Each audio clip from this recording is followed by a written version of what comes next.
On va démarrer. Donc, bienvenue à tous et à toutes. Donc, nous avons l'occasion de venir vous présenter une expérience qu'on a vécue et qu'on vit toujours chez Solocal, qui est la maison mère de Page Jaune. On parle de passage à l'échelle qu'on a démarré il y a quelques temps. Et donc, je suis avec mes collègues Guillaume. Bonjour à tous. Et Claudia. Bonjour.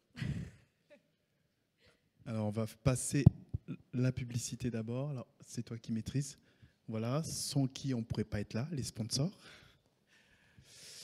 Et donc, comme je disais, l'agilité a démarré et donc nous sommes tous les trois agents de la transformation.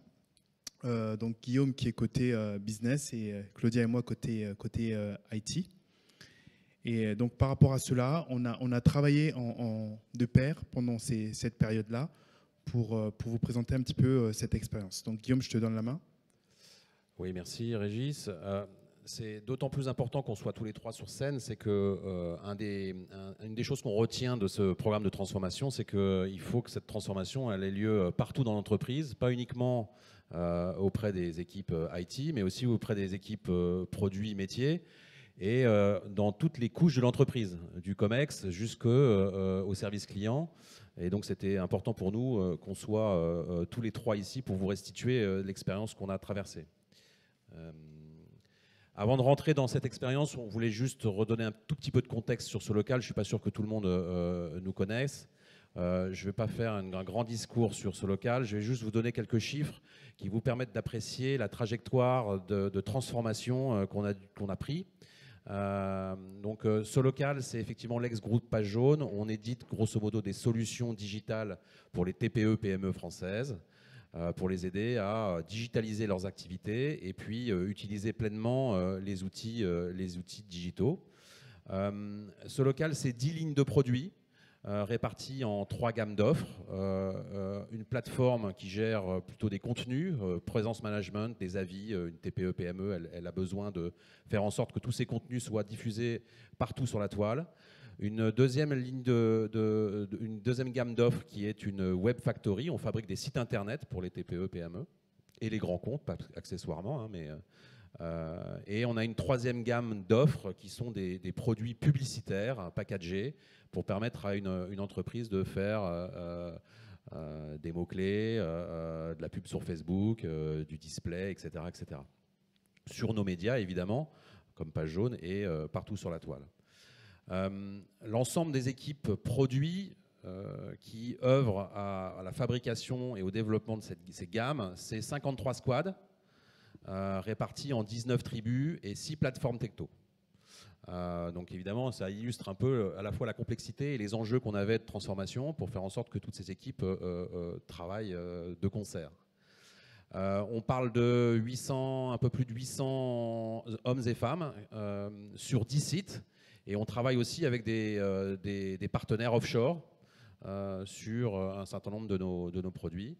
Et on délivre ces expériences à plus de 375 000 clients, TPE, PME, grands comptes et réseaux. On a mis quelques marques dessous à travers nos logos, mais le point pour nous était juste de vous montrer un peu le panorama global et les chantiers qui étaient face à nous il y a 1 an et demi, je dirais un peu plus d'1 an et demi quand on a démarré cette transformation. Donc, ce que vient de dire Guillaume, c'est qu'on a plus de 800 personnes concernées par cette transformation, on va dire en direct. On avait plus de 53 squads sur lesquels, effectivement, on a dû mettre en place des actions. Donc, vous imaginez bien un point commun que vous devez avoir avec nous, c'est désiloter l'entreprise, désiloter l'organisation, sachant que nous avons aussi des organisations très distribuées sur plusieurs sites en France, mais également à l'étranger. Donc ça, c'était un de nos premiers enjeux, désiloter l'entreprise, qui est vraiment un enjeu crucial parce que si on est siloté, en fait, on ne peut pas rendre un service de bout en bout au client. Le client se moque de savoir comment vous fonctionnez, comment vous êtes organisé. Il veut un service de bout en bout et donc c'est très important que ce service soit effectivement traversant dans l'entreprise. Le deuxième enjeu a été d'harmoniser les activités. Quand je dis harmoniser les activités, c'est-à-dire que la manière de travailler, c'est crucial. Si vous ne vous expliquez pas comment vous allez fonctionner ensemble, dans quel outil, avec quel process, c'est des choses toutes bêtes, mais par rapport au message d'introduction qui a été passé par Cécile tout à l'heure, forcément, il y aura des moments où il y aura des difficultés d'interprétation et de communication. Donc, quand on parle d'harmoniser les activités, c'est crucial, puisque pour moi, c'est les fondations pour que tout ce qu'on va mettre en place puisse s'opérer. Et ensuite, n'oublions pas le client. Donc, on veut réaliser le bon produit au bon moment. Donc, chose très, très importante, puisque aujourd'hui, on est dans un espace très concurrentiel. Hier, on était, nous, Solocal, Page Jaune, on était hégémonique sur notre domaine, puisqu'on avait un marché où on était dominant. On a de plus en plus de concurrence, donc ça veut dire qu'on doit être de plus en plus agile et donc travailler pour qu'on réponde avec des bons produits et surtout rapidement. Je te donne la main, Claudia.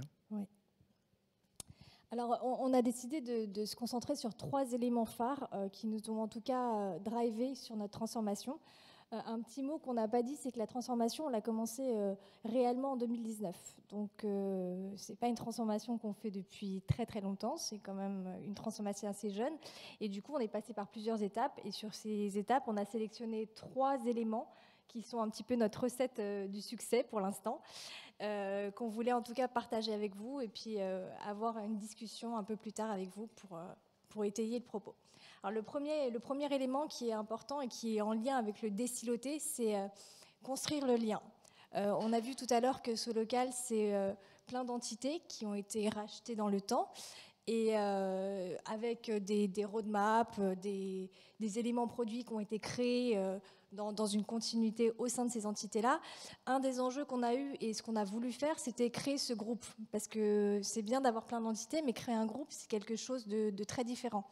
Et créer un groupe, c'est aussi faire parler les gens ensemble, les faire se rencontrer et construire une vision commune, ce qui n'est pas forcément évident au vu de la maturité des différentes entités qu'on a pu avoir. Et du coup, ça a été un des éléments phares de ce qu'on a fait, c'était transformer et créer ce groupe. Un des deuxièmes éléments qu'on a mis en place, c'est essayer de rationaliser ce qu'on a. Créer un groupe, c'est aussi rationaliser les rôles, essayer d'avoir une structure commune. Et du coup, on a créé un framework qui est évolutif, parce qu'on n'a pas voulu se baser sur un framework qui existe aujourd'hui. Et du coup, avoir un petit peu notre propre patte et aussi s'adapter à notre entreprise. C'est une entreprise qui apprend avec l'agilité. Nos collaborateurs, en tout cas, apprennent tous les jours. On apprend tous les jours avec eux. Donc voilà, on a décidé de créer ce framework qui évolue dans le temps et qui continue à évoluer aujourd'hui. Et la troisième, en tout cas, et notre troisième ingrédient de notre recette, c'est vraiment piloter et mesurer. Ce qui a été un élément assez important pour nous. Moi, ce que je dirais aussi, c'est aussi apporter la culture de la mesure, parce que c'est quelque chose qui n'est pas évident.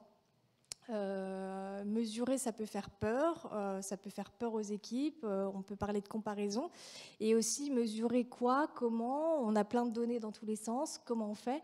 Donc en fait, on a aussi cet élément-là qu'on a commencé à développer. Les 2 éléments transformés et normalisés nous ont permis de créer ce socle pour commencer à capitaliser sur cette mesure qu'on verra tout à l'heure. Je passe la parole à Guillaume.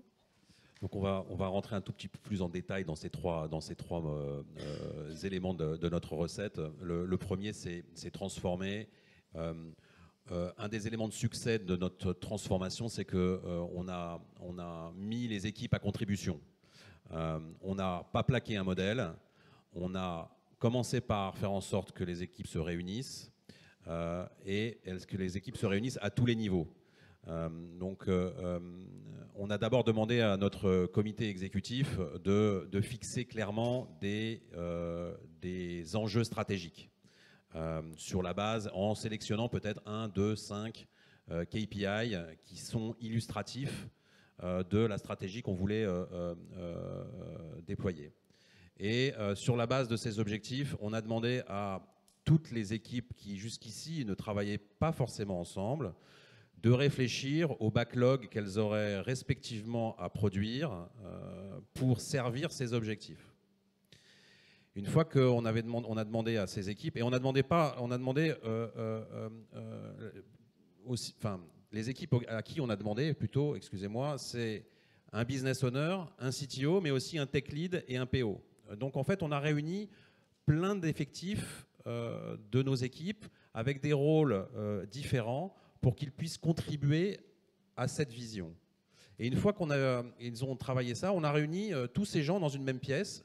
Alors, on était assez nombreux, donc on a plutôt découpé, en vérité. On a fait quatre ateliers répartis sur des grandes plateformes qui nous permettent de produire nos produits. Et on leur a demandé de se présenter leur propre roadmap. Et il y a eu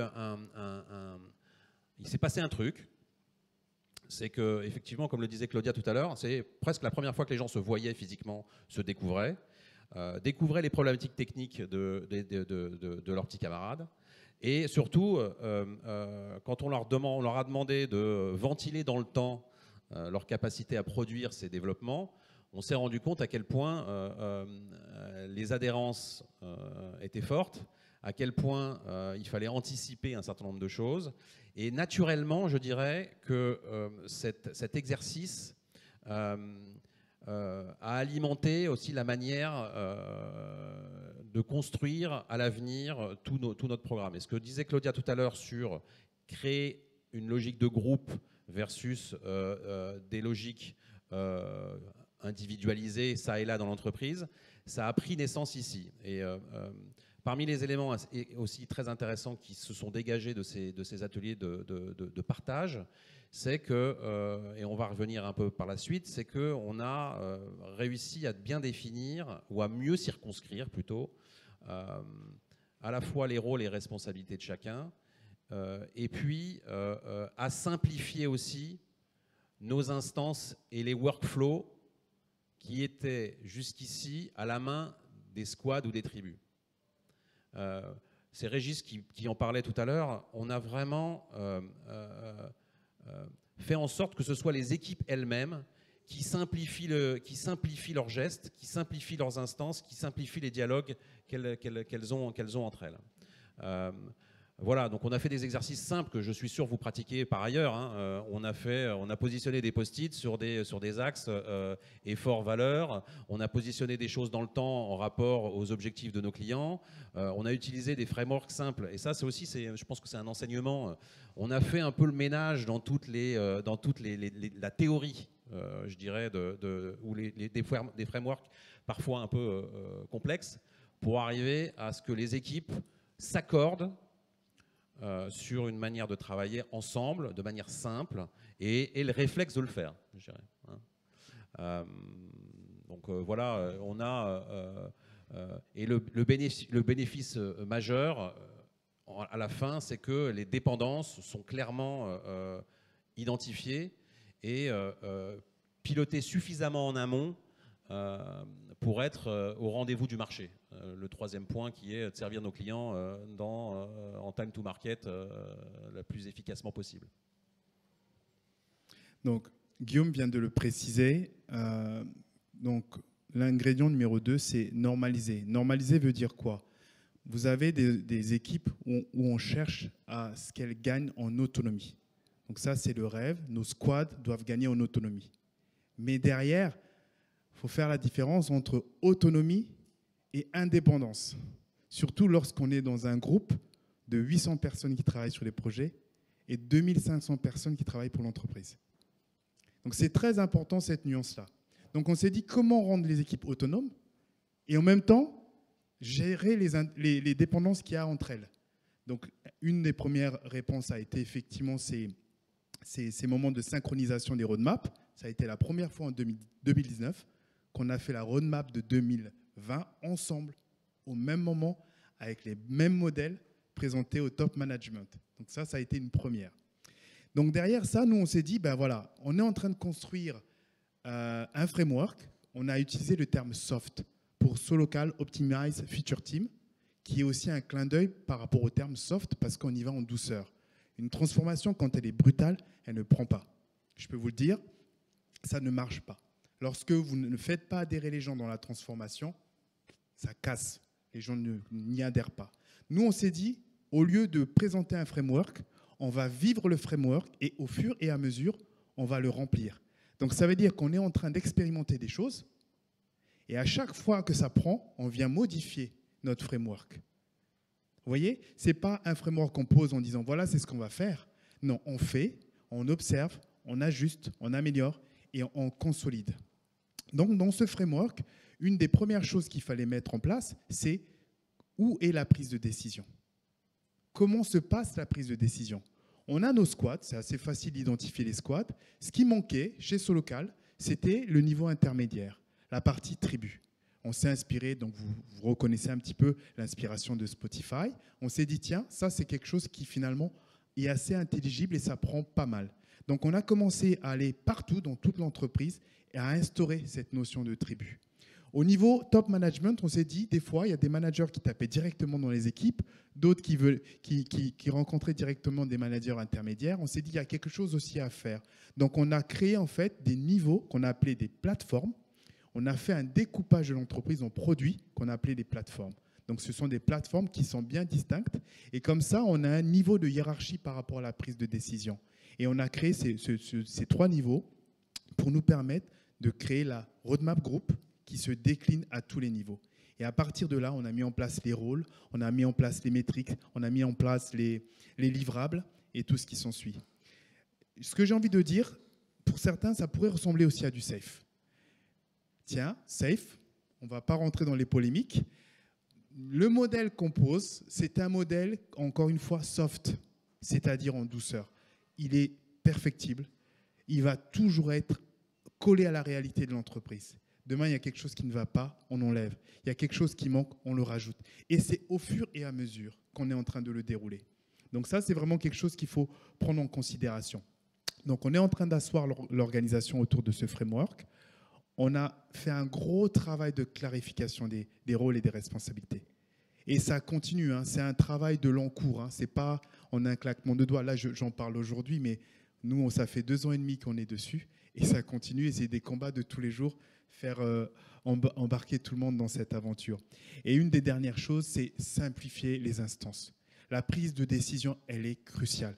Quand les gens ne savent pas où se prend la décision, qui prend la décision, finalement, tout le monde prend la décision et personne ne la prend. Ça devient un bordel sans nom, si vous me permettez le terme. Donc c'est très important de travailler la normalisation, mais attention à ne pas rigidifier l'organisation. Donc on parle d'agilité, il faut quand même laisser une marge de manœuvre dans tout ce système. Donc c'est cette difficulté, la balance entre amener en fait des règles et laisser un espace de liberté aux gens. Et c'est ce qu'on a appelé, nous, amener des guidelines et amener des règles. Donc les règles groupes sont les choses sur lesquelles les gens ne peuvent pas déroger. Et à côté de ça, on donne des guidelines, c'est-à-dire des guides, des instructions, des recommandations pour que chacun puisse avancer en fonction de sa particularité. Claudia. Et du coup, je vais vous parler du 3e ingrédient clé pour nous, et c'est quelque chose qui me tient pas mal à cœur parce que je travaille beaucoup autour des métriques. C'est comment on pilote et comment on s'assure qu'on est toujours dans la bonne trajectoire. Alors, je dis une trajectoire, cette trajectoire, elle peut se modifier parce que du coup, dans une entreprise, il y a des changements de direction, il y a aussi des changements d'équipe, il y a pas mal de choses. Donc en fait, on a voulu essayer de trouver quelques outils qui nous permettent de se dire, en fait, on n'a pas un cap défini, mais en tout cas, on va s'inspirer de ce qui se passe autour de nous et on va avoir des éléments de mesure qui vont nous permettre d'ajuster cette trajectoire par rapport à ce qui se passe dans l'entreprise et de la vie de l'entreprise. Donc je vous ai sélectionné 3 petits éléments, 3 petits outils qui ont plutôt bien marché. Alors on a testé pas mal de choses qui ont plus ou moins bien marché, mais en tout cas pour moi c'est vraiment des éléments qui nous permettent d'avoir et de prendre la mesure à différents niveaux. Alors déjà, je vais vous parler du Squad Mood Meter. Donc Mood Meter, je pense que pas mal d'équipes en font. Et c'est souvent les équipes et les squads qui utilisent les Mood Meter. Mais en fait, nous, on a décidé de proposer, d'un point de vue groupe, de mettre en place ce Mood Meter-là. Donc en fait, on a eu aussi des équipes qui nous ont dit oui, mais ça fait un petit peu doublon avec ce qu'on a. Mais en fait, ça nous a permis aussi... alors nous, juste pour dire, on est une équipe très neutre. Hein. On n'est pas dans le flicage ou on n'est pas dans le jugement. Voilà. Et cette confiance-là, je pense qu'on l'a établie dans le temps aussi avec les équipes parce qu'on est aussi dans une relation très proche avec eux. Donc c'est pour ça qu'en fait ce partage de données aussi est un peu différent et c'est vrai que ça c'est quand même un élément important parce qu'avec la hiérarchie quelquefois on a un peu du mal à partager certaines données. Donc ce squad meter, en fait, on a décidé de l'appliquer d'une manière plutôt groupe et proposer un même outil commun à tout le monde pour prendre cette mesure. Alors c'est quelque chose de très simple, hein, c'est des petites étoiles à mettre sur plusieurs facteurs, sur les outils que j'utilise, sur les gens qui sont avec moi dans la squad et les process. Donc savoir si, enfin, en tout cas, dans mon quotidien, dans une squad, est-ce que je suis plus ou moins OK ou pas ce mois-ci avec ce qui se passe autour de moi. Donc cet élément-là nous permet d'avoir la santé des équipes. Donc on sait ce qui se passe localement au niveau des squads. Ce qui me fait rebondir sur l'autre outil qu'on a mis et qui est quand même assez puissant, et là on commence à mesurer avec Régis la puissance de cet outil-là, c'est le radar de maturité. Alors le radar de maturité, on a aussi fait un choix on a un process un peu plus long et on a créé toute une méthodologie avec ça. Parce qu'on s'amuse beaucoup, on crée pas mal de choses avec Régis, on est beaucoup dans la création. Et ce radar de maturité, finalement, qu'est-ce qu'il nous apporte ? Il nous apporte, tous les 6 mois, en fait, on arrive à mesurer dans les squads comment elle se situe au niveau de l'agilité, mais pas que. En fait, l'agilité, les méthodes, bon, les pratiques, c'est bien, mais on va aller regarder aussi ce qui se passe sur l'équipe avec le client. Donc on va regarder la satisfaction client, est-ce qu'on a des inputs sur le client, on va regarder si par exemple le bien-être au quotidien, alors vous allez me dire ça fait peut-être un peu doublon avec le mood meter, mais c'est un petit peu différent, des équipes et plutôt dans le vert ou dans le rouge. Alors quand je parle de bien-être, c'est sur charge de travail, c'est mon manager qui intervient un peu trop sur mon travail, et du coup je ne peux pas en tout cas opérer ce que j'ai à opérer dans mes tâches quotidiennes. Donc c'est pas mal d'éléments qu'on va regarder à travers ce radar de maturité, et du coup on va avoir plus ou moins des éléments qui vont être en rouge, en vert, en jaune, enfin voilà, un tricolore, enfin en tout cas un panel tricolore qui nous permet de nous alerter sur certaines choses. Alors, je vais passer un peu de temps sur ça parce que la méthodologie qu'on a adoptée sur ce radar de maturité est quand même assez intéressante, et je pense que c'est dans la méthodologie qu'on a eu les enseignements. On aurait pu juste envoyer un questionnaire à tous les membres de la squad et dire bon, bah, vous pouvez remplir ce questionnaire et me noter finalement ce qui se passe. On n'a pas choisi d'aller sur ce chemin-là, on a fait un questionnaire. On leur a demandé d'une manière individuelle, parce que chaque parole et chaque sentiment compte, de remplir ce questionnaire. Mais derrière, en fait, ça nous a permis d'animer une rétrospective avec les équipes. Donc nous, en tant qu'agents du changement, on a décidé de se répartir toutes les squads et d'animer justement ces rétrospectives-là.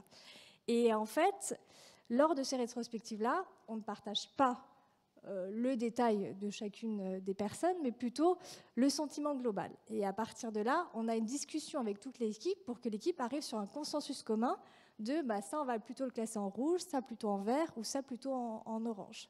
Et du coup, on arrive en fait finalement avec une équipe unifiée qui a pu discuter de certains problèmes, soit dans l'organisation, soit au sein du fonctionnement de sa squad, et du coup, un résultat qui est commun à l'équipe, et du coup un plan d'action qui se dégage.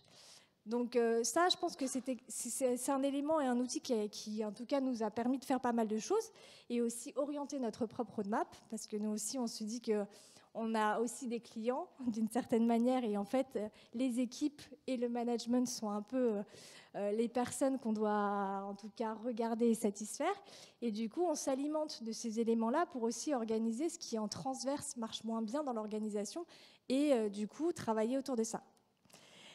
Et le troisième élément, alors après on pourra en discuter lors des questions-réponses, ne vous inquiétez pas, c'est tout ce qui va être plus reporting, donc là on est plus sur du basique.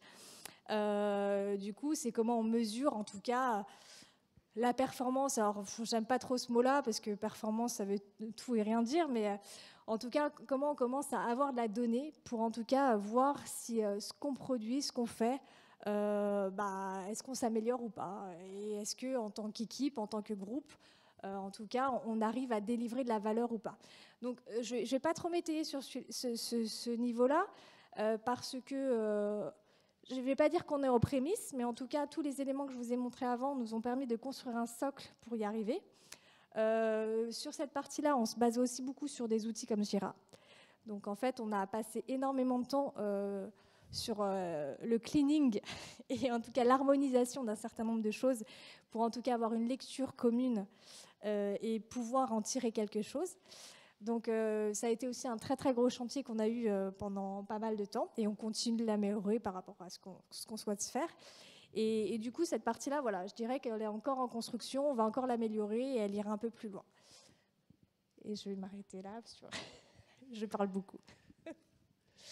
Non, mais c'est vrai qu'un élément de contexte quand même, c'est que toutes nos équipes, on avait 3 ou 4 outils collaboratifs dans l'entreprise avant le démarrage du chantier.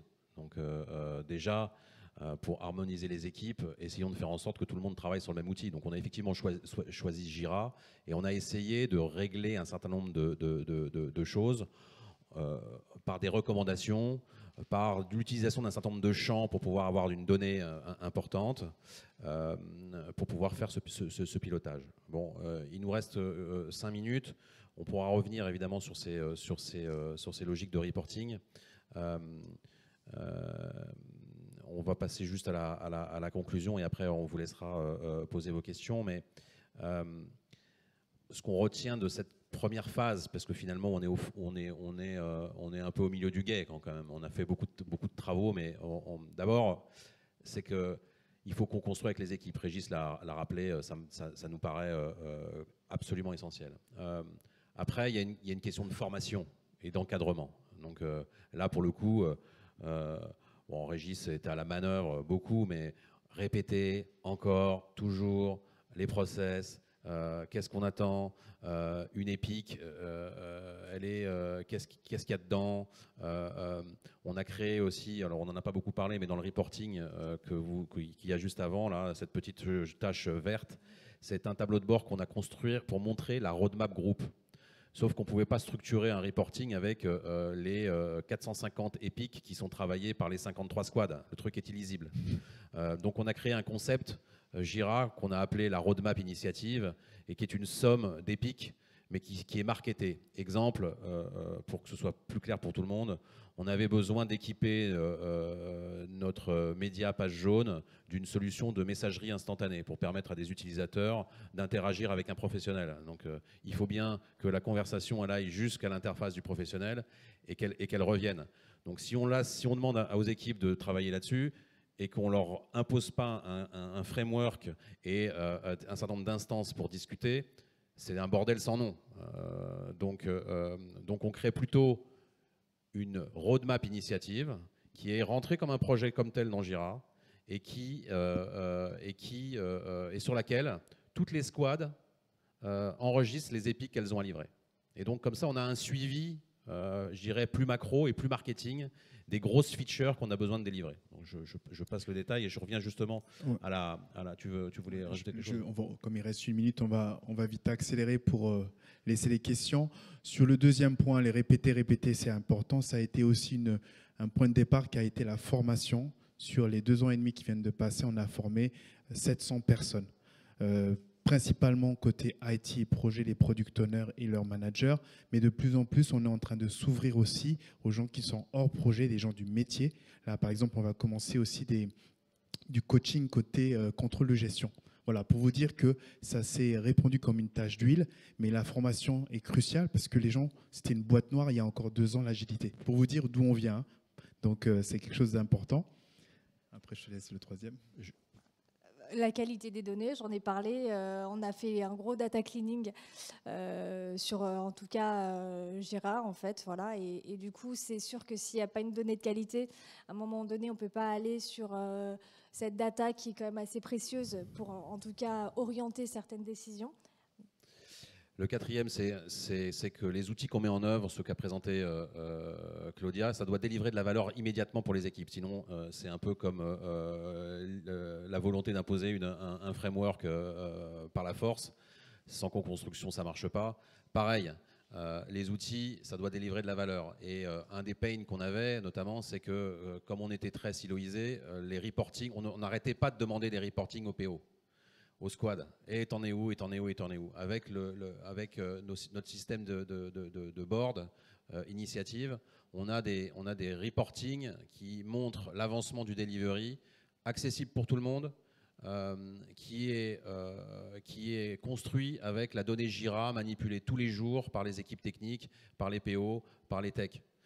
Et donc, plus besoin véritablement de reconstruire des pauvres points, comme je les appelle, avec un certain nombre d'éléments sur l'avancée des différentes roadmaps. Et puis, le dernier point... Oui, dernier point, voilà, une équipe dédiée. Moi, j'ai commencé l'aventure tout seul au départ, puisque j'ai été le premier coach à rentrer dans l'aventure. Claudia m'a rejoint, donc on a très rapidement travaillé ensemble. Petit à petit, on a embarqué d'autres personnes, on s'est rapproché du métier, on s'est dit tout seul, on ne peut pas bouger tout le monde. Et donc, on a créé une grosse proximité avec en plus Guillaume et son équipe qui ont beaucoup d'influence. Et on a eu la chance d'avoir un budget l'année dernière pour avoir du coaching agile. Et cette année, on accélère. Donc, pour vous dire vraiment, il faut l'accompagner. Je pense que je ne vais pas vous apprendre quelque chose, hein, parce qu'on a un parterre de personnes qui sont au fait de ça. Mais l'accompagnement, c'est crucial, sinon ça ne prend pas. Voilà. J'ajouterais juste un petit mot. L'équipe dédiée, c'est aussi parce qu'en fait, on expérimente pas mal de choses. Il y a des moments de doute. Et avoir des gens avec qui on s'entend bien déjà, c'est essentiel. Et aussi partager les doutes, parce que quand on est agent du changement, finalement, on est confronté à pas mal de choses. Et c'est toujours bien d'avoir un socle sur lequel on peut s'appuyer. Et ça n'a pas de prix. Merci Régis, merci Guillaume. Et merci les équipes qui nous regardent à distance. Voilà, merci à vous tous.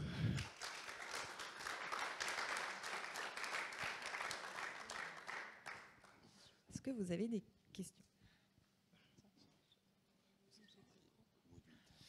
Oui, bonjour, merci beaucoup pour la présentation. Je suis ici.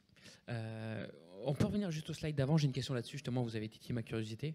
Puisque vous avez créé votre framework, hein, que vous avez voulu évolutif, comment les équipes se mesurent au niveau du radar? Par exemple, cérémonie.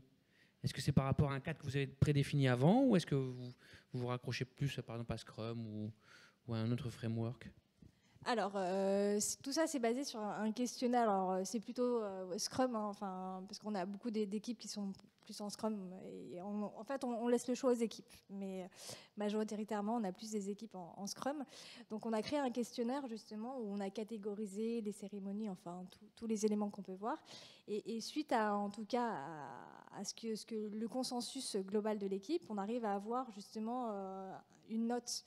Et sur ce questionnaire-là, on a pondéré aussi les différentes sections pour aussi donner du poids à certaines choses. Et ce qui est intéressant, c'est qu'au final, on arrive à avoir un modèle mathématique qui nous permet de donner en tout cas une note. Alors après, chez nous, on a quand même des très bons niveaux. Alors ce qu'on s'est rendu compte pas mal grâce à ce radar de maturité en learning, c'est qu'en termes de méthode et de méthodologie, on est plutôt bon. On est vraiment sur des scores qui sont assez hauts.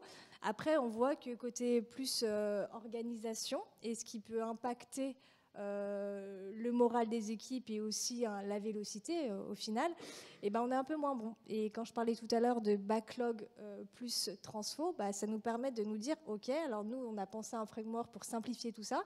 Peut-être qu'il faut qu'on refasse et qu'on repriorise un certain nombre de choses autour de tout ça.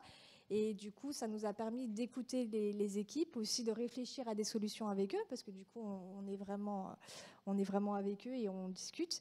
Et du coup, c'est ce qu'on va commencer à travailler là sur les prochains mois. Ok, donc je comprends, c'est un mix entre le framework local et le framework safe, à l'échelle, et vous avez encore le côté perfectible est plutôt sur le passage à l'échelle quelque part. On est en plein, nous on est à l'échelle. C'est-à-dire quand on dit à l'échelle, on n'est pas en train d'accompagner une squad unitairement. On a 55 53 squads actuellement, on était à 60 puisqu'il y a effectivement des ajustements qui se sont passés. Il y a un volume qui est assez important. Imaginez comment les gens travaillent. Si chacun travaille de sa manière, ben, ça ressemble pas à grand-chose. Mais en même temps, il faut aussi laisser la liberté. Claudia vient de le dire.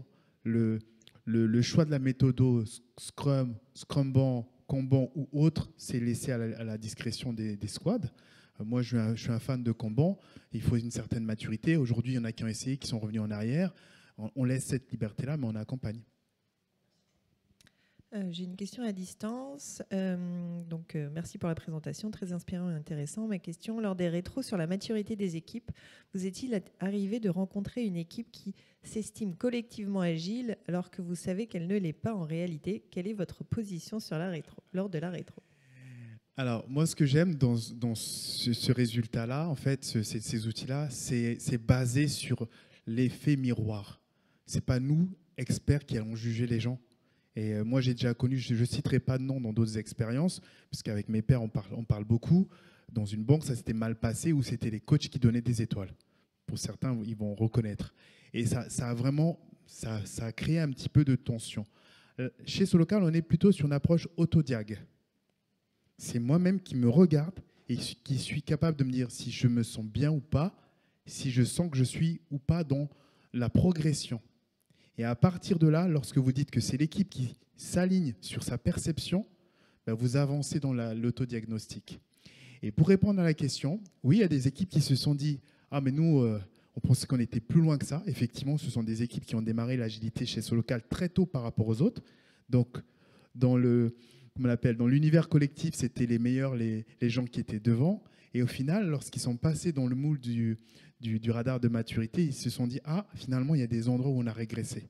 Il y a des zones où finalement, il faut revoir la donne. » Parce qu'on se sentait bien, donc on ne travaillait plus. Et vous savez, hein, l'agilité, c'est très, très fragile.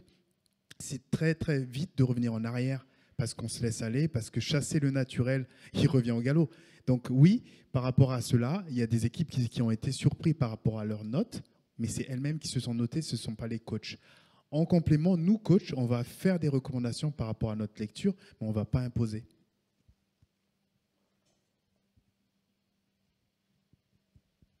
Bonjour, merci pour le partage. Moi, ma question aujourd'hui, ce serait quel est votre plus grand échec? Quel est votre plus grand échec dans cette transformation et comment est-ce que vous l'avez adressé? Je ne parlerai pas d'échec, mais je parlerai de chemin encore à parcourir plutôt. Il y en a un qui est énorme, qu'on ne traite pas beaucoup ici, mais qui est piloté par la valeur, par le ROI. C'est clairement la frontière suivante, c'est-à-dire que maintenant qu'on a peu ou prou aligné les équipes sur une manière de travailler ensemble, on va descendre et qu'on arrive, parce qu'on utilise maintenant un même outil, et on va essayer d'aller vers comment on s'assure que toutes les équipes ont la même capacité à chiffrer un développement et à déterminer un ROI pour une feature. Voilà. Et ça, évidemment, dans un monde à budget contraint, c'est clairement la frontière suivante. Mais on ne pouvait pas prendre tous les sujets de front. Et on a commencé plutôt sur les 3 streams que vous avez vus en introduction, qu'on a piloté en parallèle, en sachant très bien qu'à un moment donné, il fallait qu'on arrive sur la valeur. Je reprends une question à distance. Le rythme des équipes est-il le même? Comment gérez-vous les dépendances? Alors, moi, j'allais rajouter, mais c'est bien que la question soit arrivée, que le deuxième pain point, et ça, pour moi, celui-là, c'est compliqué. Et j'essaie de regarder ailleurs comment ça se passe. C'est la gestion des dépendances. Quand on est nombreux, quand ça bouge de partout, quand on a des interconnexions, quand on veut créer de l'autonomie, mais en même temps, vous savez, dans le monde des API, c'est l'ouverture aux autres. On ne peut pas faire une application tout seul, surtout quand on appelle les copains. On est obligé de se connecter aux autres. Donc la gestion des dépendances, c'est très compliqué. Honnêtement, c'est très compliqué. Et pour répondre à la question, oui, tout le monde a son rythme. pour moi, un des leviers pour pouvoir répondre à cette problématique-là serait de se donner des rendez-vous. Vous savez, hein, l'agilité ne doit pas être en opposition avec le cycle en V. Il y a des bonnes choses en cycle en V. Et ce que j'adore, c'est la rencontre. Et la rencontre, c'est le jalon. Le jalon. On se donne des jalons. Lorsqu'on a des interconnexions avec les autres, on doit se donner des rendez-vous. Et les rendez-vous s'appellent jalons. Et on doit s'y tenir. À partir de là, je pense que les choses vont diminuer. Et nous, chez Solocal, on doit encore travailler sur cette notion. La gestion des dépendances, on est encore, pour moi, assez fragile. Pour vous donner une petite idée d'un peu des chantiers, parce que je vous ai dit, on est beaucoup dans la création, qu'on a un peu en tête. Et déjà, c'est alors les radars de maturité, et en tout cas toute la cérémonie, les cérémonies nous ont permis de, enfin, on en avait conscience, mais en tout cas de voir que c'était un vrai pain au niveau des équipes, que c'était assez difficile à gérer pour eux. Et du coup, ça, c'est quelque chose d'important sur lequel il faut vraiment travailler, parce que ça peut aussi démotiver pas mal de gens. Et en fait, on se dit, bah, la vraie réponse, c'est aussi peut-être, enfin, c'est pas la vraie réponse, une des réponses aussi, c'est aussi repenser aussi notre organisation. On parlait tout à l'heure de tribus. Est-ce que nos tribus, elles sont bien constituées? Est-ce que potentiellement, on peut pas créer plus de cohérence et du coup, limiter les dépendances avec nos tribus? Donc, en fait, un des chantiers, en tout cas, qui me tient à cœur là, pour la fin d'année, c'est de repenser les tribus. Se dire qu'en fait, il y a ce niveau-là qui, chez nous, n'est pas encore très bien exploité. Et je pense qu'il peut être très puissant et du coup, ça peut donner du sens à une tribu parce qu'il y a aussi, quelquefois, quand on a une stratégie groupe et localement, on ne voit pas très bien comment on s'inscrit dans cette stratégie groupe, bah, ça peut être aussi difficile. Donc, c'est comment on crée du sens localement en ayant une stratégie un peu plus locale tribu. Donc tout ça, en fait, c'est quelque chose, je pense qu'on va essayer d'explorer. Bon, après, ça peut marcher ou pas. C'est un peu comme ça passe ou ça casse. Hein. Tout ce qu'on a fait n'a pas marché, mais on verra aussi s'il y a une piste qui se dégage à travers ça. Puis j'ajouterai un dernier élément, c'est il faut être frugal. Le risque, c'est que quand on est des grands groupes, on fasse plein de trucs en même temps.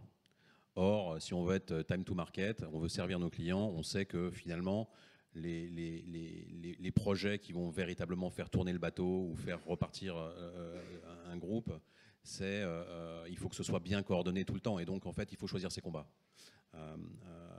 Et comme le dit Régis, créer des rendez-vous pour que ces combats soient exposés et qu'il y ait de l'adhésion autour de ces combats. Et donc, tout à l'heure, sur un petit clin d'œil, je disais que l'agilité, il fallait qu'elle parte du COMEX jusqu'en bas de la pyramide. Et au fond, ces arbitrages stratégiques, ils sont absolument clés pour pouvoir embrasser ces adhérences. Parce que ça veut dire qu'elles sont anticipées, ça veut dire que les projets stratégiques ils sont correctement intégrés dans les équipes. Et ça, là, pour le coup, on a encore pas mal de travail. Justement, par rapport au COMEX, je voulais savoir qu'est-ce qui a été le ou l'effet déclencheur pour les embarquer. Est-ce qu'ils étaient déjà convaincus et voulaient mettre en place l'agile, puisque vous avez dit qu'avant 2019, il n'y avait pas, ou parce que je trouve ça super en fait qu'ils aient pu décliner la stratégie et qu'ensuite les équipes aient repris leur roadmap en fait. Ça m'intrigue assez. Non, mais très bien, c'est une très très bonne question. Et effectivement, tout à l'heure j'ai entendu que le sponsoring c'est un terme qui ne va pas très très bien, mais c'est important. C'est important d'avoir le sponsoring du top management. En agile, j'ai connu une transformation chez AXA. Je viens de chez AXA. AXA France avait fait une transformation bottom-up et AXA Group avait fait une transformation top-down. Il faut les deux en même temps. Les deux en même temps, c'est super important. Et pour répondre à la question, je suis arrivé, j'ai eu mon bizutage, j'ai rencontré le COMEX. On m'a dit, il faut que tu leur fasses la formation. Ça doit être eux les premiers formés. On m'a laissé 4 heures pour les former. Donc, on a fait un COMEX spécial et donc, j'avais 4 heures pour les former. Donc, au final, je me suis dit, bon, comment je vais faire? De 4 heures, c'est passé à 2 heures. Donc, Régis, tu t'adaptes. Fine. Donc, j'ai déroulé l'histoire. Je suis arrivé. Je leur ai fait un escape game. Je les ai mis dans une cage et ils devaient sortir. Vous connaissez le style de l'escape game. C'est... Si vous arrivez à sortir, c'est que vous avez tous gagné. Si vous n'arrivez pas à vous entendre, vous allez tous perdre. Donc à partir de là, à la sortie, j'ai fait le déroulé de la formation en expliquant. On a fait une rétrospective de ce qui s'est passé. On a expliqué ce que c'était que l'agilité, pourquoi c'est important la collaboration, pourquoi c'est important de faire travailler les gens ensemble, pourquoi c'est important d'avoir une vision.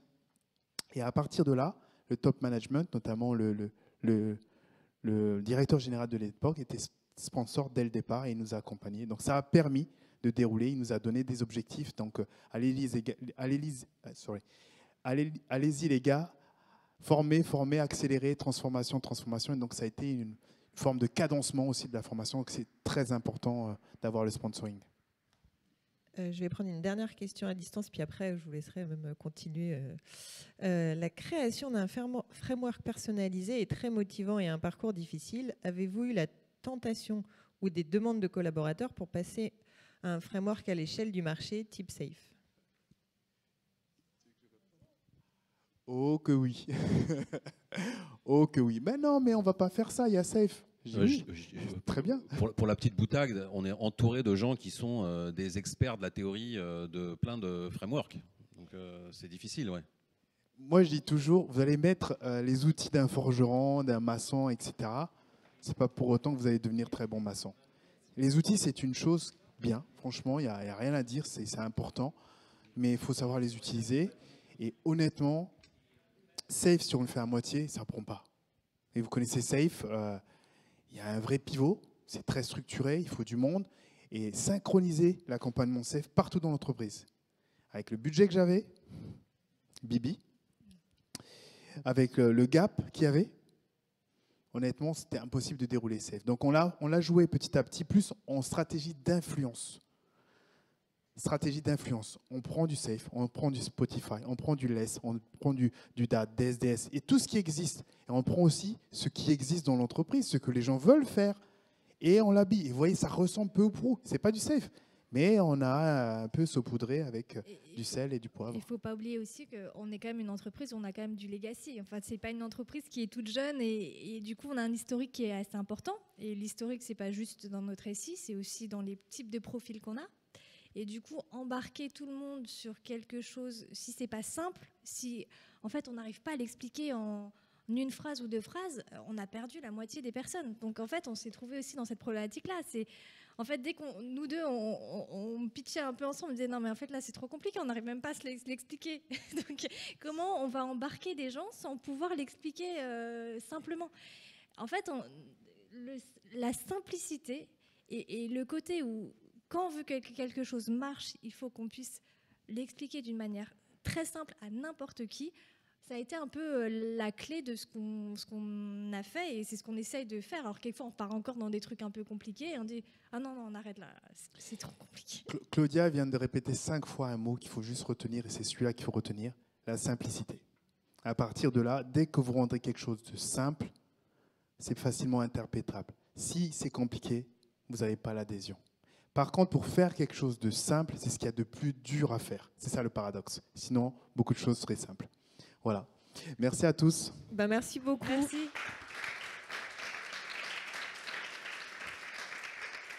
N'oubliez pas, comme à chaque session, vous avez le rôti express pour donner votre feedback qui sera retransmis après. Merci. Merci beaucoup.